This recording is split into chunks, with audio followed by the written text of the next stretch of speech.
Hey everybody, this is Logan Zanelli from loganzanelli.com. This is episode 5 of the Branding Project.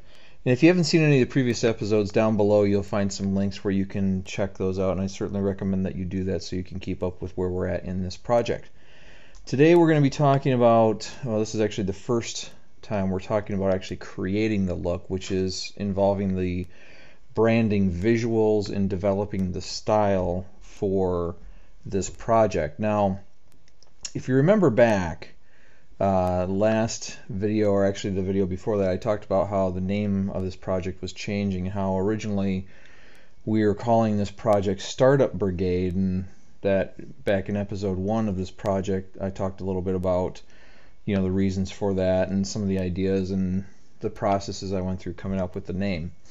Well, if you remember back a couple of videos ago, I gave you some reasons after doing some audience research and so forth, how important it is to be flexible with your idea and be able to change how you're going to present it based on what you find out about your audience. And in this particular case, since the audience that I'm going to be presenting to is going to be primarily women, Startup Brigade just wouldn't work for the direction that I was going to go. So we're going to have a new name. Startup Brigade is gone. The new name that I've come up with is actually Chic Startups. It fits the target demographic a little bit better than Startup Brigade would, and it actually ties in more specifically with the overall theme that I'm going to develop around this, and you'll see that some of that start to develop here shortly. By the way, that is the correct spelling. It is pronounced chic, not chick. Look it up. Alright, let's move on to color selection. One of the important things in building a brand is actually purposely selecting the color scheme for that brand, because first of all, colors carry specific messages that affect both your mind and your body. For example, the color orange has been proven to increase oxygen flow to the brain, just like the color blue has been proven to reduce your appetite. There are specific effects that colors have on us as humans, and it's important to take those into account when you're putting together your brand, because selecting the right colors can actually impact the outcome of what you're trying to do. Having the wrong colors can not just turn off your audience, but it can also affect conversion rates. It can actually prevent them from buying if you're sending the wrong message. So that's really, really important to keep in mind. The other thing you want to keep in mind is when you're building your brand, you want to select colors that match the image that you want to project. Like I was talking about a few minutes ago, Chic Startups is going to be built around a very specific type of style, which we'll get into here in a minute. And when I actually start selecting colors for that, I'm going to want to pay attention not just to the message that the color is conveying, but making sure that those colors fit with that look that I want to create for that brand. Okay? Now, when you select colors for your brand, you want to select a specific set of colors that you're going to use across your entire brand that will become a theme for your brand that you're going to stick with everything that you do. It should be a single color scheme that encompasses your website, your logo, your brochures, your business cards. Everything and anything that you do should stick with that one color theme so that you have that brand consistency and the consistency of message with every interaction that your audience has with your particular brand. Now, when we're talking about color selection here in relation to this project, chic, the word chic is actually defined as stylish, smart, elegant, and etc. Now, as I said before, the colors that I'm going to select need to reflect that style. One of the things that I'm trying to do is create a brand that is going to be stylish and yet have a very professional look, and there's a specific reason for that. After doing a lot of research, a lot of my target audience is going to be folks that are just coming out of a corporate environment and starting their own business. So they're used to a certain level of professionalism and there's a certain amount of trust that goes along with that. So it's important that when I build this, it fits in with the environment that they're used to seeing for a professionally developed site, but at the same time is stylish enough that kind of hints at the transition that they're making from the corporate world to doing their own thing, from somebody telling them what to do to them being able to do it the way they want to do it. So it helps fit that transitionary period that a lot of them will be in during the course of this particular project. Now, along with that, I want to make sure that this is a very sophisticated looking brand. One of the worst things that could happen, this is something that I am purposely trying to avoid, is you don't want to, when you pick a target audience, you don't ever want to placate them. You don't ever want to patronize them. It's very, very easy to do a bunch of demographic research on an audience, regardless of who that audience is, whether it's men or women or teenagers or seniors or pink elephants. It doesn't really matter. It's really easy to do your audience research like we showed in the previous videos and then start stereotyping.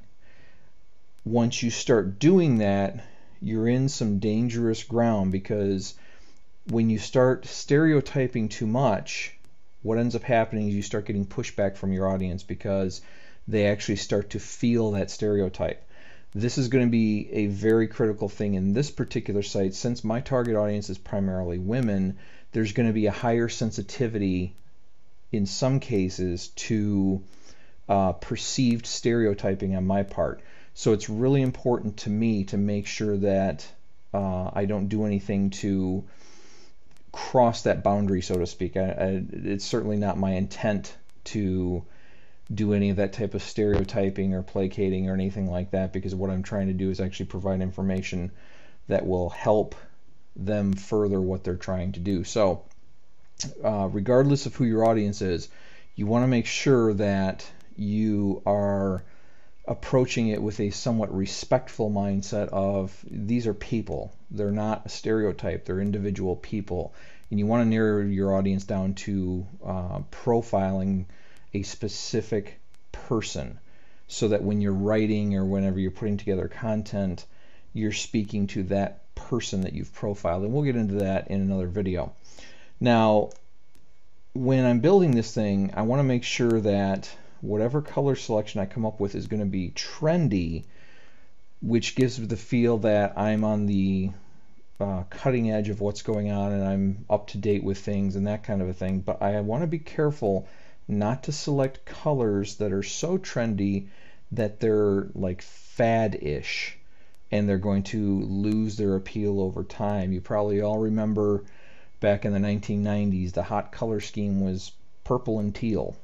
And we all know how ugly purple and teal is these days. So you want to make sure that whatever you select is going to be trendy and stylish, fitting with your target audience, but also timeless, something that will stand the test of time, because you don't want to have to continually be changing colors to keep up with the current color trends. That's something that will cause some brand confusion among your audience, and your audience has to get to learn your brand all over again when that happens. So you want to make sure that the colors that you select are going to stand the test of time. So let's get right into this. With Chic Startups, the first color that I'm selecting for this particular brand is actually purple, and there's several reasons for that. Purple sends the following messages when it comes to colors. It's a sophisticated color, majestic, elegant, expensive, dignified. It signifies creativity and imagination. So those are some of the messages that purple as a color sends. So that's going to be one of the very first colors that I pick for this particular brand. Along with that, I'm actually going to be pairing that with a golden yellow, a sort of purple and gold combination. It's traditionally a very royal combination, but the golden yellow adds elements of radiance, cheerfulness, vitality, It's an energizing and warm color, and it projects optimism, and that's something that's going to be important as this brand develops. Now, I'm also going to incorporate a third, or what I'm going to call a highlight color, that's going to be used more sparingly, and that's going to be a dark gray. This particular gray is a color that signifies intelligence. It's a dignified color. It's subtle and neutral, meaning that it can be easily paired with other colors. It also conveys creativity.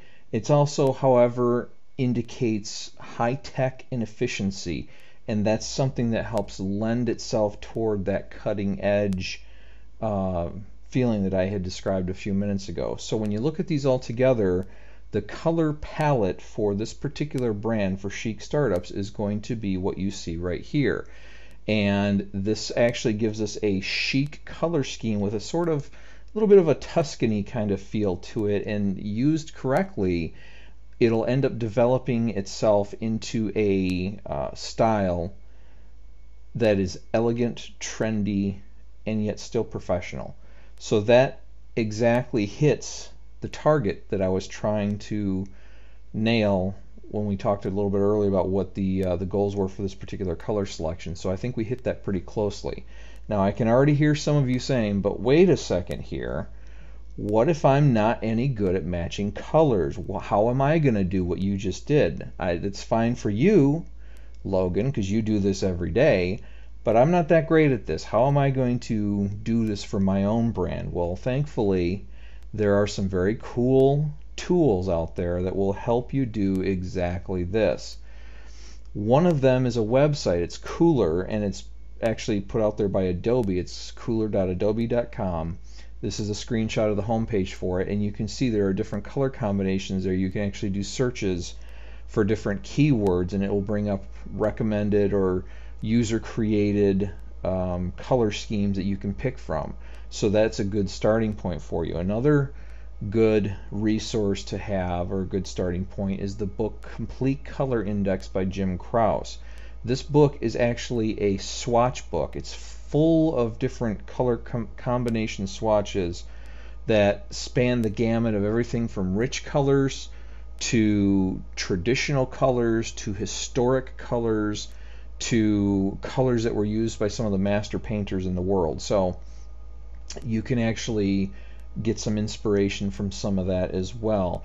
And then finally, and I hit the wrong button there, finally, there is a book by Pantone called Color, Messages, and Meanings. This one starts to get into a little bit about some of the messages behind colors, and it also gives you some color combination options as well. This is an excellent book. I own it myself, and it's produced by Pantone, which anybody in design knows Pantone is sort of the keeper of color in the design world. They're the ones that actually come up with color combinations, color mixes that are used by printers and designers the world over. So excellent resource to use. So really, you can actually do your own color selection quite easily with some of those tools. Again, this is Logan Zanelli from loganzanelli.com. I will be producing publishing another video coming up here in a couple days, where we're going to start talking about things like font selection and finalizing the look of the site and the brand, and incorporating some of those types of things. Definitely make sure that you punch in your name and email address in the form down below to be kept up to date on this project, but more specifically, we're getting closer and closer to the actual launch of the new site, and you'll want to make sure your email address is down in there so that you're notified when the site goes live. Thanks a lot, and I will talk to you soon.